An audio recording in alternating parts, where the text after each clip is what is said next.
Congratulations, Tanishka.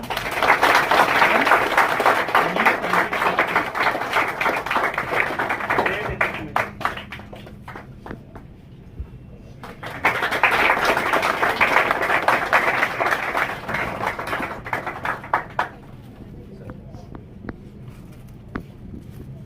Please have that.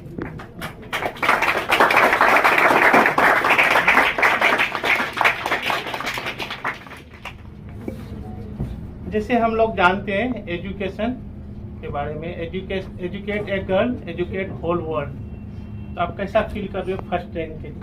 Sir basically ये चीज़ है कि जितना हम 11th-12th में या फिर मतलब शुरू से कर देते हैं, बेसिकली हम लोग तो सब 9th से शुरू कर देते हैं सब करना, तो फिर जो तुमने 4 साल या फिर उससे पहले से जब से तुमने पढ़ाई स्टार्ट करी तो तुम जितना एफर्ट डालोगे फाइनली जो आउटपुट आएगा उसी के प्रोपोर्शनल आएगा। तो जब तुम किसी चीज़ के लिए मतलब बाकी सब चीज़ों को साइड करके उसी चीज़ के लिए प्रिपेयर करते हो, फाइनली जब वो गोल तुम्हें अचीव होगा तो ये तो ऑब्वियस सी बात है कि तुम्हें अच्छा लगेगा। और उसके बाद जो तुम्हारे पेरेंट्स या फिर टीचर्स है जो शुरू और जो भी फ्रेंड्स वगैरह सब लोग हैं जो तुम्हारे लिए मतलब इतना सब कुछ कर रहे होते हैं, सैक्रिफाइसेस डायरेक्ट या इनडायरेक्ट, अगर तुम अपने एफर्ट्स के थ्रू उनको अगर खुश कर सको फाइनली, तो इससे ज़्यादा मतलब बड़ी चीज़ मेरे हिसाब से नहीं हो सकती। नोबल प्रोफेशन चूज किए मेडिकल, ये कहाँ से इंस्पायरेशन आया, तो कैसे मतलब सोचे मेडिकल लेना है? सर बेसिकली क्या चीज़ थी, मतलब 2015 में मेरी नानी को कैंसर डायग्नोज हुआ था, तो मतलब मेरे मम्मी पापा काफ़ी उधर इन्वॉल्व रहते थे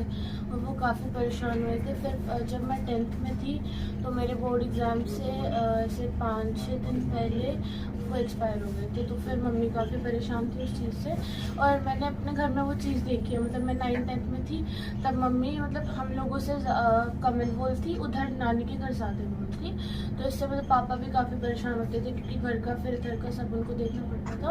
और वैसे भी अपने आसपास देखते हैं मतलब काफ़ी लोग होते हैं उनको जैसे कोई भी जैसे उनका काफ़ी पहले डायग्नोज हो गया था तो वो इतना परेशान नहीं हुए थे, बट जैसे ऑल ऑफ अ सडन कुछ को पता चलता है कि हमें 3rd स्टेज कैंसर है या फिर कुछ भी, और हम लोगों के पास मतलब हम वेलो फैमिली से हूँ मैं, तो उनको प्रॉपर इलाज मिल पाया। बट जैसे काफ़ी लोग होते हैं उनका काफ़ी हम्बल बैकग्राउंड होता है तो उनको इलाज भी नहीं मिल पाता। और जैसे अब हम लोग देखते हैं उधर एम्स में जब हम कॉलेज जा रहे होते हैं तो मतलब हॉस्पिटल के अंदर से जाते हैं तो वहाँ पे लोग पूरी रात फुटपाथ टाइप के होते हैं, वहाँ लेट रहे होते हैं।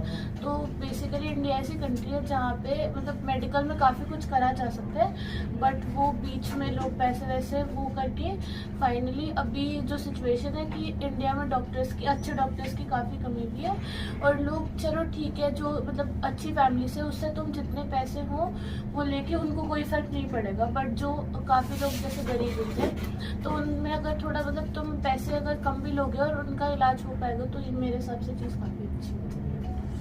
Great mind, great humble.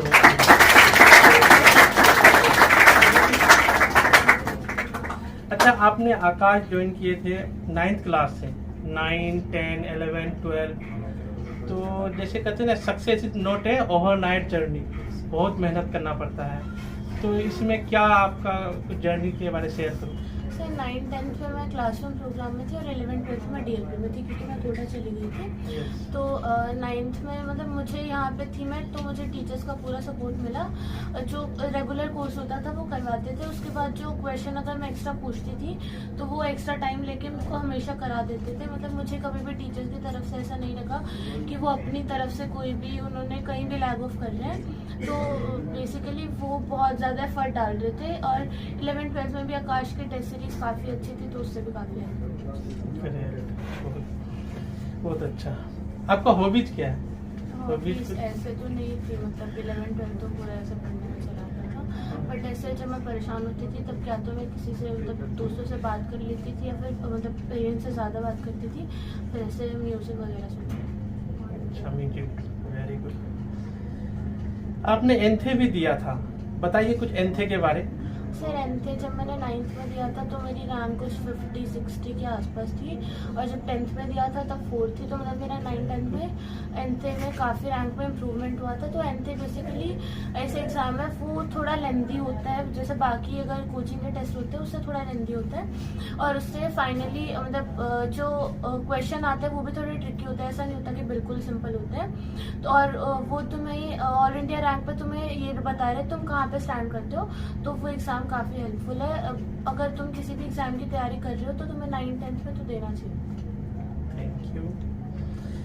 तो एनथे बहुत हेल्प किया तुमको। जनरली स्टूडेंट जो है बहुत मिस्टेक करते हैं, तो कुछ शेयर करो जो क्या ये मिस्टेक को कैसे अवॉइड करें। सर मिस्टेक वैसे एक मिस्टेक जो काफ़ी लोग करते हैं वो कोर्स को छोड़ देते हैं और इधर उधर भागते रहते हैं। तो तुम बाकी बुक्स को तब रेफर कर सकते हो जब तुम्हारा जो मेन नीट में, तब नीट का पेपर जेई जैसा नहीं होता कि कहीं से भी क्वेश्चन आ जाएंगे। नीट का पेपर काफ़ी मतलब अगर तुम रेगुलर हो, अच्छे से सब कुछ कर रहे हो और जो एनसीईआरटी तुम्हारी बेसिक्स क्लियर है, तो नीट मेरे हिसाब से काफ़ी ऐसा टफ नहीं पड़ेगा तुम्हारे लिए।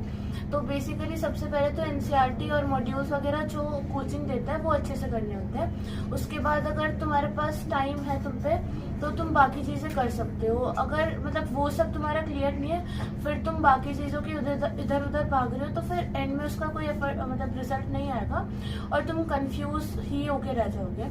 और जैसे एक और चीज़ लोग जो करते हैं वो गलतियाँ, जैसे मैं क्या करती थी, मुझसे जो टेस्ट में गलतियाँ होती थी वो मैं नोट डाउन कर लेती थी सारी, और मैं इंश्योर करती थी कि मतलब मुझसे टेस्ट में गलतियाँ हो रही है वो चीज़ मैटर नहीं करेगी, बट अगर मैं उन गलतियों को रिपीट कर रही हूँ तो फिर वो मेरी मिस्टेक है। तो जैसे सिली मिस्टेक्स होती हैं उनसे तुम्हारे 4-5 क्वेश्चन चले जाते हैं, तो तुम्हारे 25-30 नंबर चले जाएंगे, उससे तुम्हारी रैंक काफ़ी पीछे चली जाएगी। तो और एक और चीज़ होती है एग्ज़ाम फियर मतलब अगर तुम एग्जाम में डर के जाओगे तो जितना तुमने पढ़ा है तुम अपना जो ओरिजिनल जितना आउटपुट तुम दे सकते हो तुम उतना नहीं कर पाओगे। तो मतलब एग्जाम और तुम एग्जाम को इतना बड़ा चीज करके नहीं लेना, पेपर में वही आएगा जो तुमने पढ़ रखा है। तो हम चिल मतलब कूल टेम्पर्ड होके जाएंगे तो एग्जाम काफी अच्छा जाएगा। ग्रेट। अच्छा, तुम अपने जूनियर को क्या मैसेज देना चाहोगे?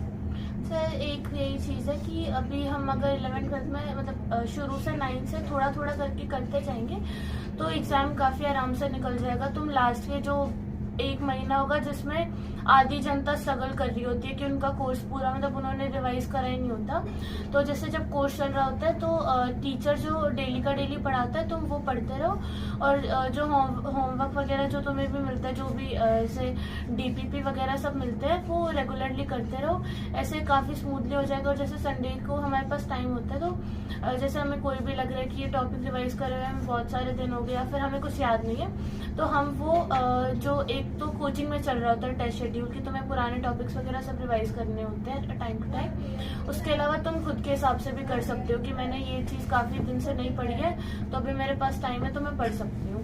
ऐसे करके तुम रेगुलरली करते जाओगे तो एग्जाम के लास्ट 1 महीने में जिसमें बाकी जनता स्ट्रगल कर रही होगी तुम्हें सिर्फ वही पढ़ना होगा जो तुम्हें थोड़ा कम आता है, और तुम टेस्ट प्रैक्टिस के लिए तुम्हारे पास काफ़ी टाइम बच जाएगा। बहुत अच्छे से एक्सप्लेन करते हैं, बिल्कुल। अभी स्टार्ट करो।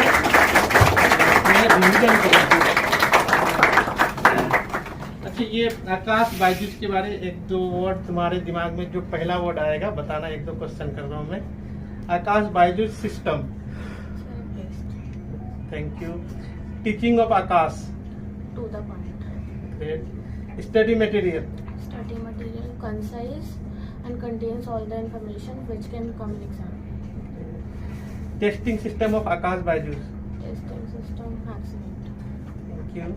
AITS all India Aakash test series. All India Test Series gives you the idea where you stand among the all needed parents. Thank you so much. यहाँ पे कनिष्का के पापा भी आए हैं। सर, ये प्लीज एक बार एक क्वेश्चन आपसे पूछना था मुझे कनिष्का के बारे में। आपने कैसे कनिष्का को इतना मोटिवेट किया, सपोर्ट किए? आपकी सपोर्ट मोटिवेट कुछ 1-2 वर्ड शेयर कीजिए प्लीज। ये अपने आप ही पूरी तरह मोटिवेट रहती थी इसके जब कभी मार्क्स कम आते थे तो ये हमारे से बातें शेयर करती थी, पूरा हमें बताती थी, तो हम हमेशा इसको मार्क्स कम आने के लिए नहीं बोलते थे, हम इसको इंकरेज ही करते थे। और फिर ये अपने अगले जब भी टेस्ट होता उसमें और उत्साह से काम करती थी। Thank you.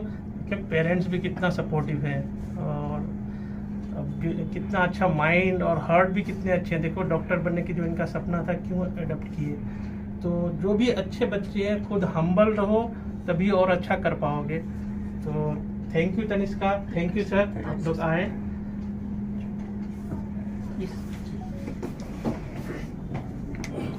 एक छोटा सा गिफ्ट है आपके लिए। आपने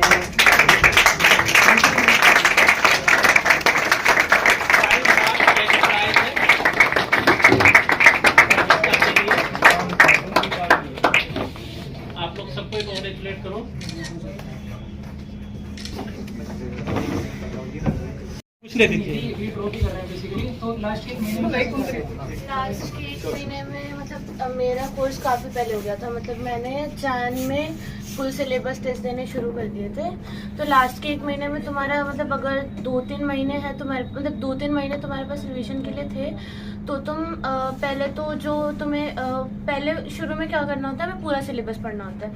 बट फिर थोड़े दिन बाद क्या होता है कि हम वो पढ़ के बोर हो जाते हैं। तो लास्ट में सिर्फ वही पढ़ना होता है जो तुम्हें थोड़ा कम आते हैं, और जितने टेस्ट तुम दे सकते हो उतने टेस्ट देने होते हैं। टेस्ट एनालिसिस का बता रही थी क्या टेस्ट एनालिसिस का टेस्ट एनालिसिस बेसिकली उसमें यही है, तुम मार्क्स से ज़्यादा परेशान नहीं हो, क्योंकि लास्ट में नीट में जो तुमने पढ़ा है वो आना है, तुम्हारे मार्क्स रिपीट नहीं होंगे।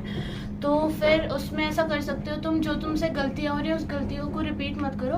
और जब तुम 5-6 फुल सिलेबस टेस्ट दे दोगे तो तुम्हें पता चल जाता है कि किस टॉपिक में गलतियाँ हो रही है, तो उस टॉपिक को अच्छे से पढ़ लो तो वो गलतियाँ होने बंद हो जाएगी। फिजिक्स में थ्योरेटिकल क्वेश्चंस किस एनसीईआरटी से करने हैं या फिर कोई और? तो फिजिक्स में तुम एनसीईआरटी की थ्योरी पढ़ने बैठोगे तो उसमें बहुत टाइम लगेगा, क्योंकि उसमें काफ़ी जैसे जो फॉरेन ऑथर्स की बुक है वहाँ से डायरेक्ट उन्होंने पैराग्राफ उठा के दे दिए हैं, तो वो पूरी एनसीईआरटी तुम नहीं पढ़ सकते। एनसीईआरटी में तुम क्या पढ़ सकते हो, लास्ट में जो पॉइंट्स टू पॉन्डर दे रखे हैं वो पढ़ सकते हो और समरी पढ़ सकते हो। क्योंकि अगर एनसीईआरटी में फिजिक्स में थ्योरेटिकल क्वेश्चन आएगा तो ज़्यादा डेप्थ में नहीं आएगा, वो बेसिक सही आएगा। और मॉड्यूल की थ्योरी पढ़ लो एक बार, क्योंकि वो सिंपल होगी काफ़ी पढ़ने में।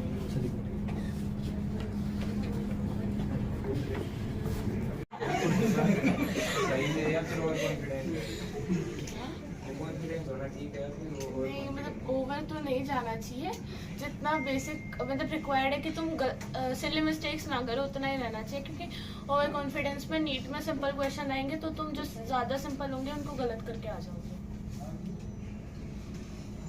नहीं, अच्छा क्वेश्चन है ये भी। Anyone else?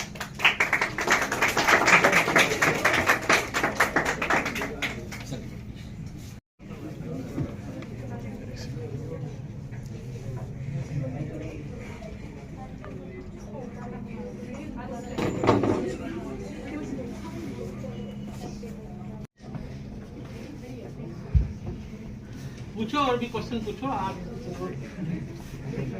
किसी तरह से तनिष्का को बुला पाए हम लोग, और तनिष्का जो है बहुत बिजी है, तो आज खूब क्वेश्चन पूछो।